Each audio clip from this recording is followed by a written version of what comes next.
Ukraine के बीच 6 महीने से जारी जंग का नतीजा अब तक तय होता नहीं दिख रहा, लेकिन एक देश ऐसा है जो ये जंग लड़े बिना ही जीतता हुआ नजर आ रहा है। वो देश है तुर्की।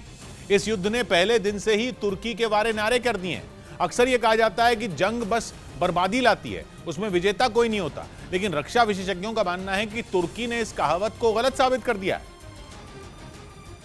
क्योंकि रूस और यूक्रेन की लड़ाई ने तुर्की की चांदी कर दी है। यूक्रेन को बारकताश ड्रोन बेचकर तुर्की मालामाल तो हुआ ही, उसने खुद को कूटनीति का किंग भी साबित कर दिया। अभी जुलाई में ही तुर्की ने रूस से डील करके यूक्रेन के करोड़ों टन के अनाज का एक्सपोर्ट शुरू कराया, जो कि जंग की शुरुआत से ही अटका हुआ था। यूक्रेन अनाज का दुनिया का चौथा बड़ा एक्सपोर्टर है, लेकिन यूक्रेन के बंदरगाहों पर ब्लॉकेड लगाकर रूस उसका अनाज एक्सपोर्ट नहीं होने दे रहा था। लेकिन तुर्की ने रूस को मनाया और वो कर दिखाया जो कोई देश नहीं कर पा रहा था। इससे तुर्की ने दुनिया के सामने खड़ा खाने का बहुत बड़ा संकट तो टाला ही, बल्कि पुतिन से डील करके खुद को पावर ब्रोकर भी साबित कर दिया। लेकिन तुर्की का प्लान यहीं पर खत्म नहीं होता, वो इससे कहीं आगे का है। डिफेंस एक्सपर्ट्स का कहना है कि युद्ध के इस खेल में तुर्की के पास एक नहीं बल्कि कई ट्रम्प कार्ड हैं, जिन्हें वो अपना उल्लू सीधा करने के लिए चल सकता है।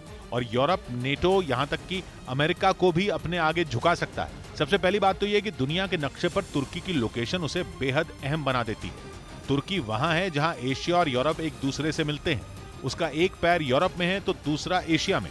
काला सागर में घुसना है तो उसका रास्ता खोलने की चाबी भी तुर्की के पास ही है। लेकिन तुर्की की लोकेशन ही उसकी इकलौती ताकत नहीं है, बल्कि तुर्की के पास ऐसी दवा है जो तेल और गैस के मर्ज से तड़प रहे यूरोप का इलाज कर सकती है।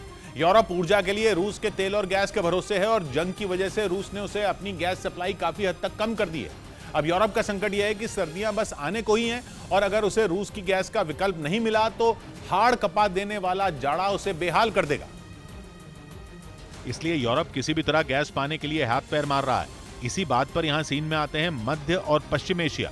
तुर्कमेनिस्तान, कजाकिस्तान और उज्बेकिस्तान जैसे मध्य एशिया के देशों में गैस का भंडार है। कतर, इजराइल और ईरान जैसे पश्चिम एशिया के देशों के पास भी काफी गैस है। अब अगर यूरोप को इन देशों से गैस चाहिए तो तुर्की की मदद लिए बिना काम नहीं बनेगा, क्योंकि इन देशों से जो गैस पाइपलाइनें गुजरेंगी उन्हें तुर्की से होते हुए ही जाना होगा। क्योंकि बात वही है कि तुर्की एशिया और यूरोप के बीच में है, उन्हें आपस में जोड़ने वाली कड़ी है।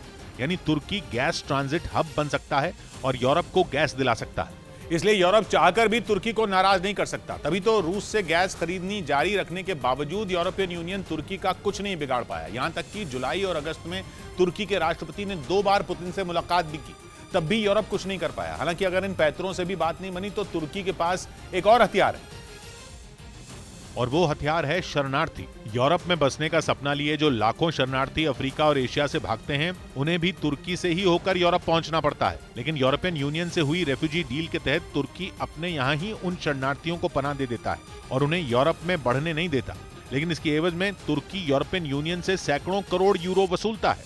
अगर तुर्की उन शरणार्थियों को यूरोप में छोड़ दे तो यूरोप का वैसे ही बंटाधार है। तुर्की के राष्ट्रपति रजिब तायिप एर्दोगान यूरोप की इन्हीं कमजोरियों का फायदा उठाकर खेल खेलने में लगे हैं। उन्हें समझ आ गया है कि यही वक्त है जब तुर्की को दुनिया में उसका वो खोया रुतबा वापस दिलाया जा सकता है जो ऑटोमन साम्राज्य के समय पर हुआ करता था।